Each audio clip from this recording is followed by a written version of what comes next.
तो स्वागत है बच्चों आप सभी का आपके अपने YouTube चैनल हरिओम क्लासेस में। तो जैसा कि आप थंबनेल में देख रहे हैं, आज आप सभी बच्चों के लिए बिहार बोर्ड क्लास 10th के जितने भी बच्चे हैं या फिर क्लास 9th में हैं या फिर 8 में हैं या फिर 11 12, उन सभी के लिए ये प्रत्येक का वीडियो काफ़ी इंपॉर्टेंट होने वाले।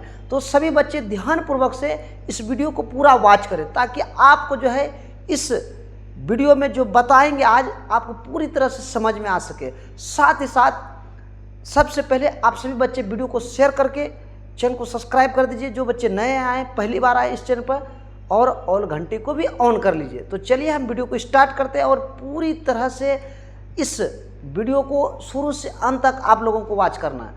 अगर आप शुरू से अंत तक वीडियो में बने रहते तो आपको जो है फिर कहीं दोबारा कहीं पर भी जो है इस प्रत्येक के बारे में आपको नहीं पढ़ना पड़ेगा। तो चलिए हम वीडियो को स्टार्ट करते हैं और समझने का प्रयास करते हैं एकदम बेहतरीन अंदाज में। देखिए, तो जैसा कि आप देख रहे हैं आज क्या लेकर के आए हैं, बिहार बोर्ड क्लास ये 10th के बच्चे के लिए काफ़ी इंपॉर्टेंट है। और जो बच्चे खास करके बोर्ड एग्जाम इस बार देने वाले हैं, तो कौन सा है, संस्कृत व्याकरण का तव्यत प्रत्यय। इसका शेष क्या रहता है, तव्य। क्या रहता है, तव्य। चलिए जानते हैं ये प्रत्यय है। और ये कौन से प्रत्यय, कृदंत प्रत्यय। कौन सा, कृदंत प्रत्यय। और इससे पहले जो है हम आप सभी को जो है बता चुके हैं स्त्री प्रत्यय। जो बच्चे नहीं देखे हैं चैनल में प्लेलिस्ट बना हुआ है, उसमें प्रत्यय का वीडियो है, जा करके आप आराम से देख सकते हैं। बात समझ गए? तो चलिए देखते हैं, समझते हैं। तो आज हम क्या समझने वाले हैं, तव्यत प्रत्यय। कौन सा, तव्यत प्रत्यय। देखिए ध्यान दीजिए, समझिए। यहां देखिए बाबू क्या लिखा हुआ है, देखिए तव्यत प्रत्यय। इसका जो है शेष हम पहले ही बता दी, क्या शेष रहता है, तव्य शेष रहता है। उसके बाद हम जान लेते कि तव्यत प्रत्यय या तव्य प्रत्यय आपके बुक में संस्कृत सहचर बुक में तव्य लिखा होगा, ठीक है। तो आपको कंफ्यूज नहीं होना है, तव्य शेष बचता है। तो तव्यत प्रत्यय का जो है प्रयोग जो है कहाँ कहाँ हम कर सकते हैं वो चीज़ पहले हम जान लेते, ठीक है। देखिए कहता है तव्यत प्रत्यय का प्रयोग जो चाहिए अर्थ में किस में होता है। अगर आप वाक्य बना रहे हैं, अनुवाद बना रहे हैं, तो जहाँ चाहिए लगाए, अगर आपको विधिलिंग लकार याद नहीं है तो तव्यत प्रत्यय लगा करके भी आप बना सकते हैं। बात समझ गए? उसके बाद कि क्या कहते हैं, योग्य अर्थ में, जहाँ योग्य है, जैसे राम जो है पूजनीय योग्य है, किसके योग्य, पूजनीय योग्य है। या फिर आप कह सकते हैं माँ जो है पूजनीय योग्य है, किसके योग्य, पूजनीय योग्य। या फिर कह सकते हैं हमारे विद्यालय में सभी योग्य शिक्षक है, कैसे, योग्य शिक्षक। तो ऐसा शब्द जहाँ पर रहेगा उसमें आप चाहिए अर्थ लगा, चाहिए अर्थ अगर है और आपको विधिलिंग लकार नहीं भी है तो आप तव्यत प्रत्यय लगा करके बना सकते हैं वाक्य। बात समझ गए? उसके बाद आगे बढ़ते, देखिए क्या कहते हैं, इसका प्रयोग जो है, इसका प्रयोग कर्मवाच्य। कौन से, कर्मवाच्य। अब कहिए कर्म किसको कहते हैं, जो कर्ता होते हैं, कर्ता के द्वारा जो काम होते हैं, जो काम किया जाता है, जो कर्म होता है उसको कहते हैं कर्मवाच्य। उसके बाद कहते हैं कर्मवाच्य में और भाववाच्य, और साथ ही साथ भाववाचक जो शब्द बनाते हैं उसमें हम तव्यत प्रत्यय का प्रयोग, साथ ही साथ विशेषण बनाने के लिए भी किसका प्रयोग करते हैं, तव्यत प्रत्यय का प्रयोग करते हैं। आगे जानते और कहते देखिए विशेषण के रूप में प्रयोग होने पर, जब इस विशेषण के रूप में इसका प्रयोग करते हैं तब कहते इसकी विभक्ति सदैव जो है विशेष के अनुसार। आपका ये विशेष क्या होता है, संज्ञा शब्द को विशेष कहते हैं। क्या कहते हैं, संज्ञा शब्द को विशेष कहते हैं। बात समझ गए? उसके बाद देखिए विशेष के अनुसार ही होती है वह कर्मवाच्य में कर्ता जो होता है तृतीया विभक्ति में होता है। जिसमें कर्म लगा रहेगा उसमें कर्ता में तृतीया विभक्ति लगाना, जिसमें कर्म लगा रहेगा उसमें कर्ता में तृतीया विभक्ति लगाना। साथ ही साथ कहता है तथा कर्म में, किसमें, कर्म में, कर्ता के द्वारा जो काम कर्म होगा उसमें प्रथमा विभक्ति लगाना। कौन सी विभक्ति, प्रथमा विभक्ति लगाना है, प्रयोग करना। तथा क्रिया कर्म के अनुसार ले, और क्रिया में जैसे मान लीजिए कर्ता के द्वारा जो काम होगा, क्रिया जो होगा उसमें लगा हुआ, वो कर्ता के अनुसार ही लगाना है। बात समझ गए? किसके अनुसार, सॉरी कर्ता कहते हैं कर्म के अनुसार, किसके अनुसार, कर्म के अनुसार। अब देखिए कि ये कैसे, थोड़ा हमको और डिटेल में बताइए। देखिए उदाहरण के माध्यम से समझिए। जैसे यहाँ पे देखिए बच्चों, यहाँ पे जो है क्या है, बालकेन पाठ है, क्या है, पठितव्य है। यहाँ पे देखिए बालकेन, बालकेन जो है बालक के द्वारा, किसके द्वारा, बालक के द्वारा पाठ पढ़ा जाना चाहिए, पढ़ी जाना चाहिए, पढ़ा जाना चाहिए, क्या, बालक के द्वारा पाठ पढ़ा जाना चाहिए, बात समझे, पढ़ी जानी चाहिए। या फिर अब यहाँ पे क्या कर रहे हैं, बालक के द्वारा कर्म क्या हो रहा है, पाठ पढ़ने का, कौन सा, पाठ। तो ये कर्म व कर्म में देखिए यहाँ पे क्या कहता था, प्रथमा विभक्ति, तो यहाँ पे प्रथमा लगा दिया, पाठ है। अब देखिए पाठ है जो है ये पुल्लिंग शब्द के अनुसार इसमें भी क्या लग गया, क्रिया में भी, पठ में भी क्या लग गया, तव्या, तव्य लगा, तव्य है। लेकिन ये जो कर्ता है, कर्ता तो बालक है, तो बालक में हम कौन सा विभक्ति लगाए, तृतीया। तो यहाँ तो वही तो कह रहा था, कर्ता में तृतीया और कर्म में प्रथमा विभक्ति, और क्रिया किसके अनुसार होगा, कर्म के अनुसार। कर्म यहाँ पाठ पढ़ने का काम हो रहा है, तो इसके अनुसार क्रिया में लगा तव्य। अब दूसरा जैसे वाक्य यहाँ पे देखिए, यहाँ लत्या कथा पठितव्या, यहाँ पे देखिए लता ये स्त्रीलिंग शब्द है, और देखिए लता के द्वारा क्या कर्म हो रहा है, कथा कहने का, तो कथा जो कह रही है ये कहना चाहिए लता के, तो यहाँ पे देखिए तो ये स्त्रीलिंग है, तो इसी कर्म के अनुसार ही क्या लगा है, क्रिया, यहाँ स्त्रीलिंग ये हो गया, बात समझ गए। तीसरा देखिए, तीसरा वाक्य देखिए, तीसरा वाक्य देखिए, रामेण पुस्तकम पठितव्यम। यहाँ पे ध्यान दीजिए, यहाँ रामेण जो है ये कर्ता हो गया, और इनके द्वारा कर्म क्या हो रहा है, पुस्तक पढ़ने का। तो पुस्तक क्या है आपका, कर्म जो है ये क्या है, नपुंसक है, तो नपुंसक के अनुसार ये क्या हो गया, पठितव्यम, बात समझ गए। लेकिन आप कहिएगा यहाँ पे तव्य लगाए, यहाँ तव्या लगाए, यहाँ पे तव्यम लगाए, क्यों लगाए, कैसे हुआ, तो इसके लिए आपको कुछ नियम जानना पड़ेगा। देखिए थोड़ा सा देखिए, जैसे बच्चों देखिए ध्यान से समझिएगा,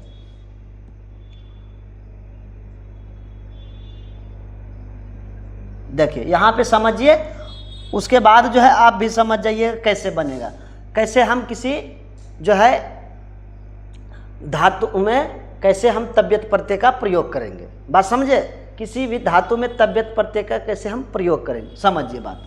देखिए जैसे देखिए नियम नंबर 1 क्या कहता है, तव्यत प्रत्यय में तो का लोप हो जाता, अंतिम वाला तो जो ऐसे लिखे न तव्यत, देखिए तव्यत आप लिखिएगा तो ऐसे लिखिएगा न तव्यत, तो ये तो का क्या हो जाता है, तो का क्या हो जाता है, लोप हो जाता है, लोप मतलब समाप्त हो जाते हैं, बात समझ गए। उसके बाद देखिए तव्यत प्रत्यय का पुल्लिंग में, किसमें, पुल्लिंग जब रहेगा, पुल्लिंग आपको बनाना हो तव्यत प्रत्यय किसी धातु में लगा करके, तो उसका तव्य शेष रहता है, क्या शेष रहता है, तव्य शेष जुड़ता है, पुल्लिंग में तव्य जुड़ता है, स्त्रीलिंग में तव्य जुड़ता है, नपुंसक में तव्यम जुड़ता है, बात समझ गए, ये होता है। उसके बाद के तीसरा नियम क्या कहता है, तीसरा नियम कहता है इसमें जो है सेठ धातुओं में, सेठ मतलब आपके ये सेठ धातु आखिर किसको कहते हैं, सेठ धातु मतलब आप अगर शॉर्टकट में याद रखें, हम डिटेल में उतना नहीं जाएंगे। अगर सेठ धातु आपसे कोई पूछ ले जिसका रूप जो है पांचों लकार पे एक समान रहता है, उसको कहते हैं सेठ धातु। जैसे आप पठ धातु ले लीजिए, खाद धातु ले लीजिए, लिख धातु ले लीजिए, इन सब का पांचों में एक समान चलते हैं, लेकिन वही हम कहते हैं गम धातु। कौन सा, गम धातु। देखिए ये लिट लकार में, लिट लकार में ये चेंज हो जाते हैं, तो ये सेठ धातु नहीं है, बात समझे। तो जो सेठ धातु होता है, कौन सा धातु, सेठ धातु, उसमें हर्षई की मात्रा जुड़ जाता है। किस, प्रत्यय लगाने से पहले, प्रत्यय लगाने से पहले आपको क्या जोड़ देना, हर्षई की मात्रा। किसकी मात्रा, हर्षई की मात्रा। साथ ही साथ देखिए यहाँ चौथा नियम एकदम आपको याद ही रखना, इंपॉर्टेंट है, काफी इंपॉर्टेंट। देखिए अगर हर्षई दीर्घई रहेगा तो उसका ए हो जाएगा, क्या हर्षई दीर्घई है, ए हो जाएगा, या फिर ऊ है, ओ हो जाएगा, ऊ है तो ओ हो जाएगा। आपको संधि पढ़ा चुके हैं, उसमें भी बताए हैं कि ऊ का ओ हो जाता है, हर्षई दीर्घई का ए होता है। उसके बाद देखिए री रहेगा तो अर हो जाएगा, क्या हो जाएगा, अर हो जाएगा, या फिर लिरी रहेगा अल हो जाएगा, क्या हो जाएगा, अल हो जाएगा। ए रहेगा आ हो जाएगा, मो रहेगा, मो हलंत रहेगा, क्या रहेगा, अगर मो हलंत रहेगा तो नो हलंत में बदल जाएगा। बात समझ गए। उसके बाद एक और पॉइंट याद आपको क्या रखना, ध्यान दीजिए यहाँ पे देखिए, एक पॉइंट और याद रखना आपको, क्या, अगर जहाँ धातु के अंतिम में धातु, जैसे मान लीजिए कोई धातु दिया और स्व दिख गया, जैसे एक धातु हम देते हैं दृश्य, क्या दिए, दृश्य, देखिए इसमें स्व है, ये स्व, तो ये स्व जो है इस स्व में बदल जाएगा, या फिर आपका यही स्वर है वो भी किस में बदल जाएगा, इसी स्व में। मतलब कहने का मतलब इनमें से कोई स्वर रहेगा तो उसका कौन सा स्व लिखे जाएगा, ये दंत स्व। बात समझ गए। उसके बाद कहता अगर उसके बाद भी वह, दो बार वह लिखा गया है, वह उसके बाद जो है तो हलंत हो, तो का टो हो जाता है। ये भी आपको संधि में पढ़ा है, किसमें, संधि में, कि प्रथम अक्षर तृतीया और पंचम किस में बदल जाता है, प्रथम में। तो ये हम आपको पढ़ा चुके हैं। तो का किस में बदल जाएगा, टो में। तो ये सारे अगर नियम आपको याद हो गया तो अब चुटकियों में आप प्रत्यय लगा दीजिएगा। देखिए समझिए। उसके बाद के इसके रूप जो है, अगर आपको तबियत प्रत्यय लगाना है, पुल्लिंग बनाना है, तो आपको राम के अनुसार चलाना है। किसके अनुसार, राम के अनुसार। अगर स्त्रीलिंग बनाना है तो लता के अनुसार। अगर आपको नपुंसक बनाना है तो फल के अनुसार। बात समझ में आ गया। साथ ही साथ चलिए अब कुछ बना करके हम देखते हैं, समझते हैं। देखिए जैसे इसमें देखिए कई सारे हम धातु लिए हैं, देखिए कई सारे धातु लिए हैं। यहाँ पे देखिए इधर धातु लिख देते हैं, यहाँ पे धातु, ठीक है। ये सारे धातु लिए और इधर प्रत्यय लगाए। इधर मूल शब्द बनाना है, पुल्लिंग बनाना है, स्त्रीलिंग बनाना है, नपुंसक बनाना है। समझिए ध्यान से एक एक करके। देखिए जैसे ये पठ धातु है, कौन सा, पठ। अब पठ में देखिए पठ धातु है, इसका पांचों लकार में एक समान चलता है। तो हम क्या नियम पीछे बताए कि जो सेठ धातु होता है उसमें हर्षई की मात्रा पहले जुड़ जाता है। किसकी मात्रा, हर्षई की मात्रा। तो इसमें देखिए हर्षई की मात्रा जोड़ दीजिए तो ये क्या हो गया, ये हलंत हट जाएगा, ये हो गया पठी, पठी हो गया। अब देखिए इसमें फिर कौन सा प्रत्यय जो ना, तबियत प्रत्यय। तो तबियत अब जोड़ते हैं, तबियत। तो तबियत का ये तो हलंत तो समाप्त हो जाता है। तो अब क्या बचा, पठितव्य, पठितव्य क्या बना, देखिए यहाँ ध्यान से देखिए क्या बना, पठितव्य। देखिए तो का तो क्या हो जाता है, लोप हो जाता है, ये पठितव्य बन गया। ये तो मेरा मूल शब्द बना, क्या बना, मूल शब्द। तो यहाँ लिखते हैं पठितव्य, ये शब्द बन गया। अब आपको पुल्लिंग बनाना है। पुल्लिंग में हम क्या बोले थे, अगर पुल्लिंग बनाना हो तो विसर्ग लगा देना, तो पठितव्य। स्त्रीलिंग बनाना हो, आ की मात्रा, पठितव्या। नपुंसक बनाना हो, ये स्त्रीलिंग हो गया। नपुंसक बनाना हो तो फिर क्या लगाना आपको, पठितव्यम,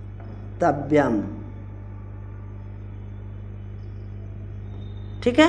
तो इस प्रकार से बन गया, एक समझ गए। चलिए दूसरा समझाते हैं आपको।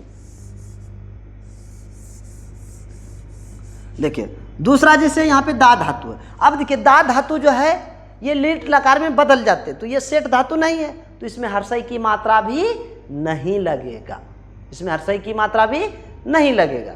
बात समझ गए। तो ये क्या हो जाएगा, देखिए दा, दा हो गया। अब इसका क्या जुटेगा, तव्य जुटेगा, दातव्य। क्या हो जाएगा, दातव्य। अब आपको बनाना है पुल्लिंग, तो यहाँ लिखिएगा क्या, दातव्य।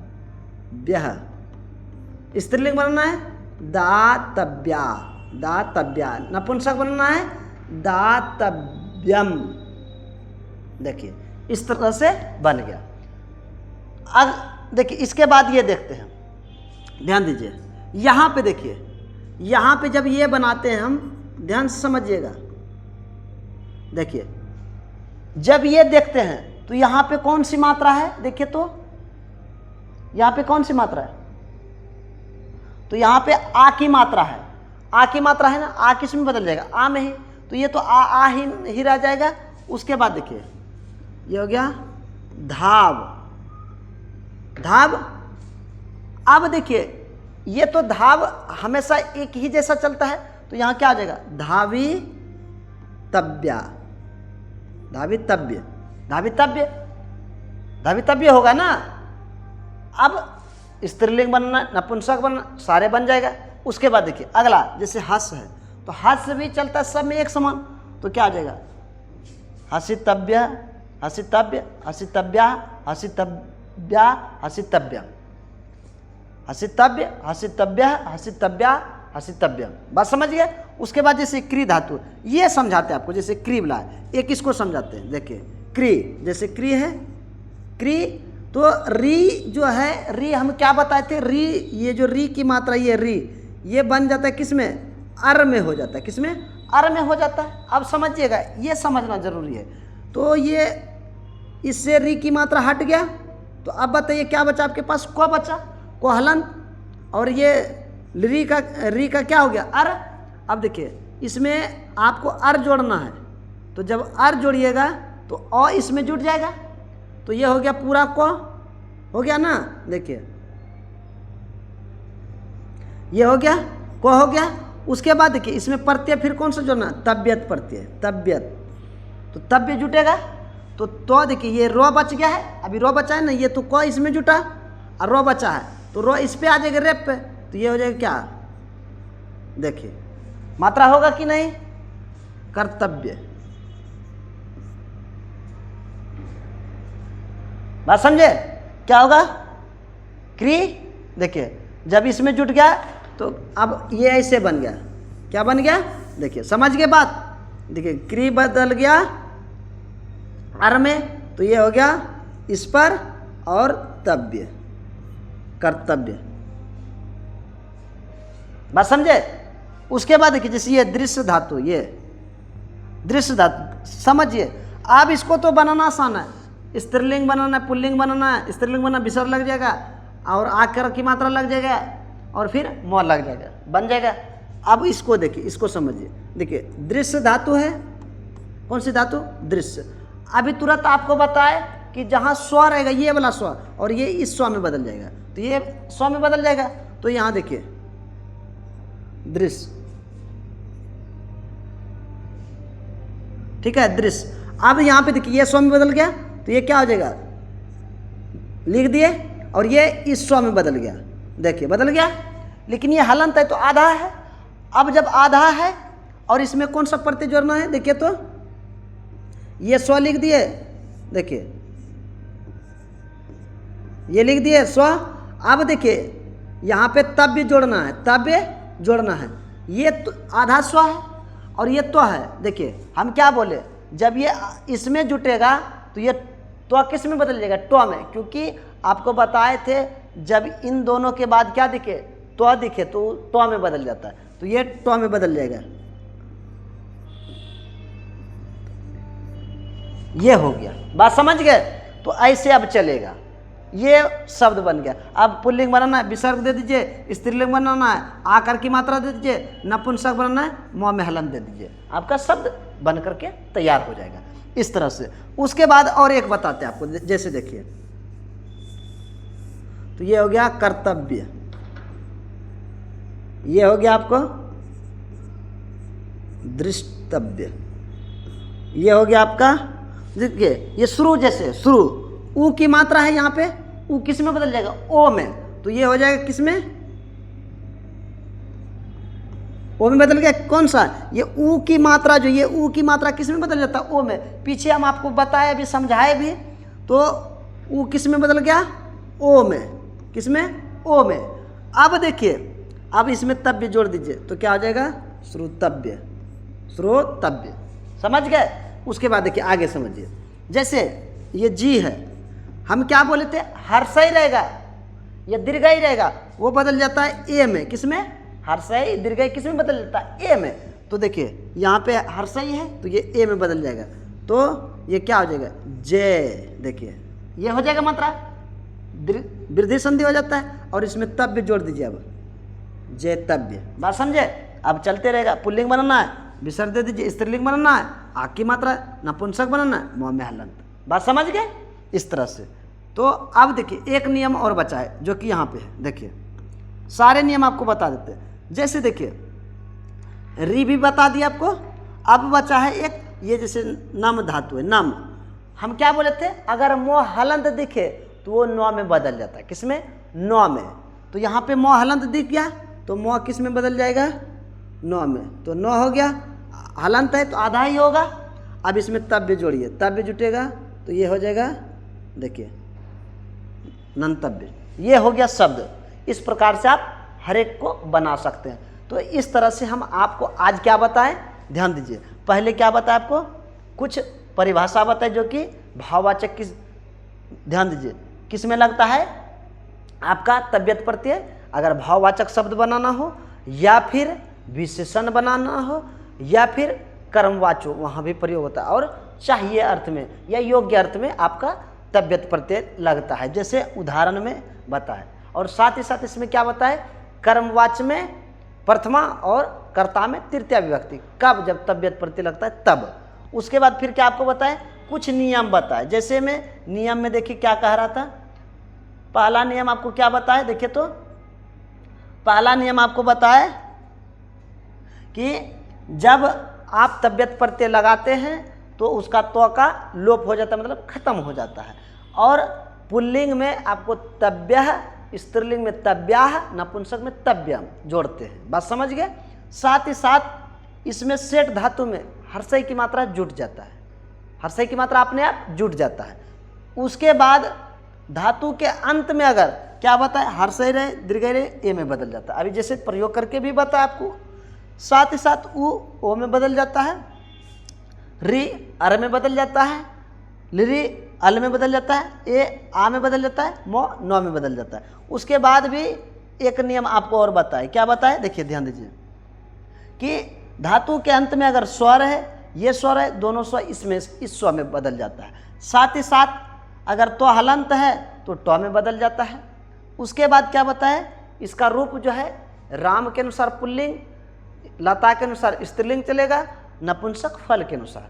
उसके बाद हम आपको क्या बताएं, कुछ उदाहरण भी दे करके बताएं। तो उम्मीद करते हैं बच्चों आप सभी को जो है बेहतरीन तरीके से समझ में आ गया हो। अगर वीडियो पसंद आया हो तो बच्चे, सभी बच्चे वीडियो को शेयर कर दीजिए। साथ ही साथ जो बच्चे नए हैं चैनल को सब्सक्राइब करके ऑल घंटी को ऑन कर लीजिए। तब तक के लिए जय हिंद बच्चों।